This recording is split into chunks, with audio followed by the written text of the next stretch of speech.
एक बार की बात है, महात्मा बुद्ध प्रवचन दे रहे थे। प्रवचन में आसपास के बहुत से लोग शामिल थे। सभी लोग ध्यान से बुद्ध को सुन रहे थे। कुछ देर में प्रवचन समाप्त हो गया। लोगों ने बुद्ध को प्रणाम किया और अपने अपने घर को चल पड़े, पर एक युवक वहां पर बैठा रह गया। बुद्ध की नजर उस युवक पर पड़ी तो वे पूछ बैठे, क्या बात है वत्स?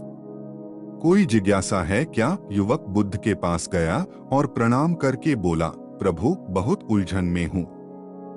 जितना इस बारे में सोचता हूँ उतना ही उलझ जाता हूँ। कैसी उलझन है वत्स? बुद्ध ने प्रश्न किया। युवक हाथ जोड़कर बोला, प्रभु, यह संसार कितना विशाल है। संसार में लाखों करोड़ों लोग निवास करते हैं। उनमें भी एक से बढ़कर एक विद्वान, कलाकार, योद्धा। ऐसे में उन सबके बीच मुझ जैसे सामान्य प्राणी का क्या मूल्य है? युवक की बात सुनकर बुद्ध मुस्कुरा दिए। वे बोले, तुम्हारी जिज्ञासा का उत्तर मिल जाएगा, पर इसमें थोड़ा सा समय लगेगा। क्या तब तक मेरा एक छोटा सा काम कर सकते हो? प्रभु, ये तो मेरे लिए गर्व का विषय है कि मैं आपके काम आ सकूं। युवक ने अपने हाथ जोड़ दिए। आप आदेश करें प्रभु। बुद्ध ने युवक को एक चमकीला पत्थर देते हुए कहा, तुम्हें इस पत्थर का मूल्य पता करना है, पर ध्यान रहे, इसे बेचना नहीं है, सिर्फ मूल्य पता करना है। जैसी आज्ञा प्रभु। कहते हुए युवक ने बुद्ध से वह पत्थर ले लिया। उसने एक बार फिर से उन्हें प्रणाम किया और बाजार की ओर चल पड़ा। बाजार वहां से ज्यादा दूर नहीं था। युवक थोड़ी देर में वहां पहुंच गया। वह सुबह का समय था, इसलिए बाजार अभी ठीक से लगा नहीं था। वहां पर इक्का दुक्का दुकानदार ही थे। युवक ने जिज्ञासावश इधर उधर नजर दौड़ाई। उसे एक पेड़ के नीचे एक दुकानदार नजर आया। वह आम बेच रहा था। युवक उस दुकानदार के पास पहुंचा और उसे पत्थर दिखाते हुए बोला, क्या आप इस पत्थर की कीमत बता सकते हैं? दुकानदार एक चालाक व्यक्ति था। पत्थर की चमक देखकर वह समझ गया कि अवश्य ही यह कोई कीमती पत्थर है। वह बनावटी आवाज में बोला, देखने में तो कुछ खास नहीं लगता, पर मैं इसके बदले 10 आम दे सकता हूँ। दुकानदार की बात सुनकर युवक को हल्का सा क्रोध आ गया। वह मन ही मन बुदाया, यह आदमी मुझे बेवकूफ समझता है। इतना सुंदर पत्थर और इसका मूल्य सिर्फ 10 आम।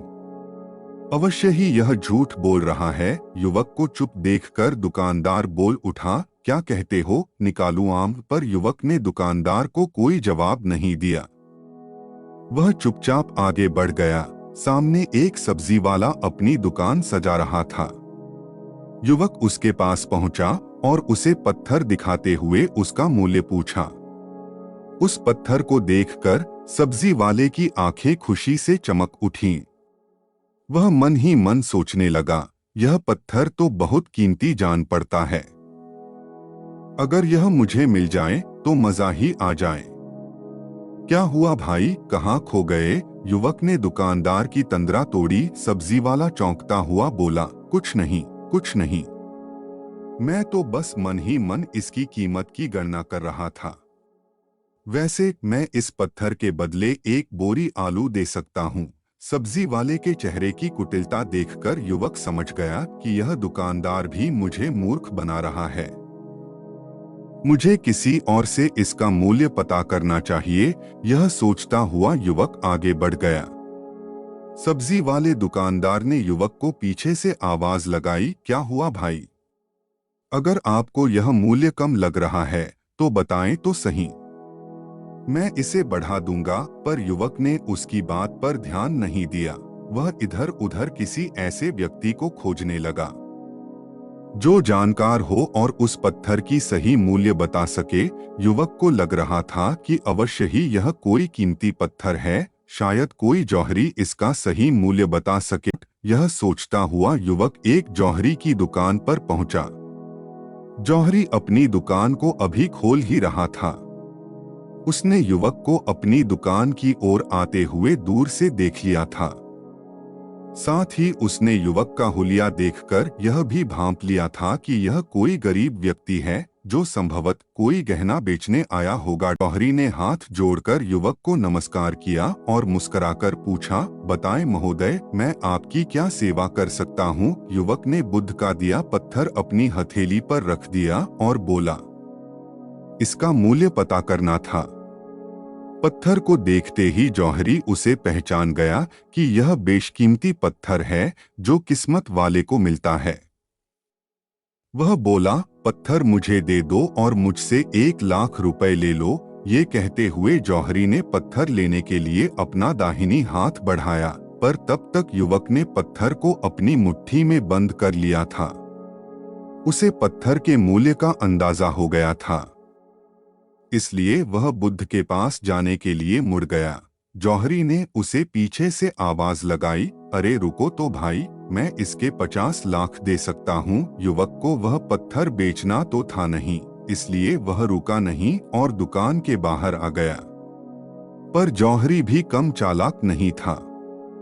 वह उस अनमोल पत्थर को किसी भी कीमत पर अपने हाथ से जाने नहीं देना चाहता था। वह दौड़कर उसके आगे आ गया और हाथ जोड़कर बोला, तुम यह पत्थर मुझे दे दो, मैं इसके बदले 1 करोड़ देने को तैयार हूँ। युवक को जौहरी की बातों में अब कोई रुचि नहीं रह गई थी।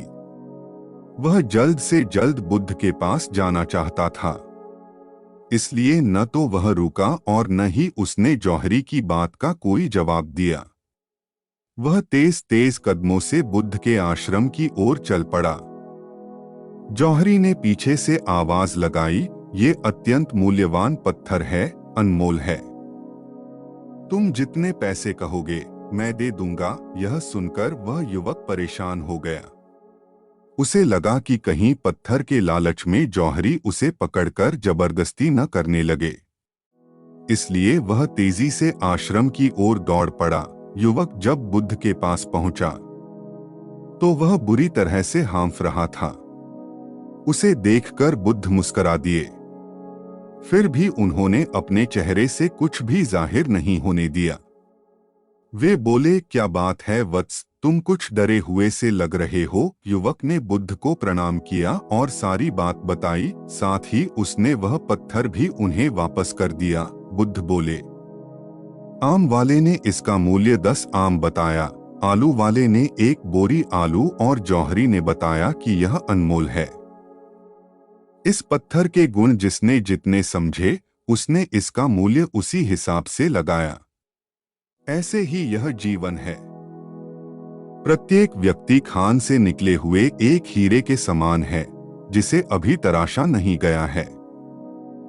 जैसे जैसे समय की धार व्यक्ति को तराशती जाती है, व्यक्ति की कीमत बढ़ती जाती है। यह दुनिया व्यक्ति को जितना पहचान पाती है उसे उतनी ही महत्ता देती है। अगर आपको कहानी अच्छी लगी तो सब्सक्राइब करें।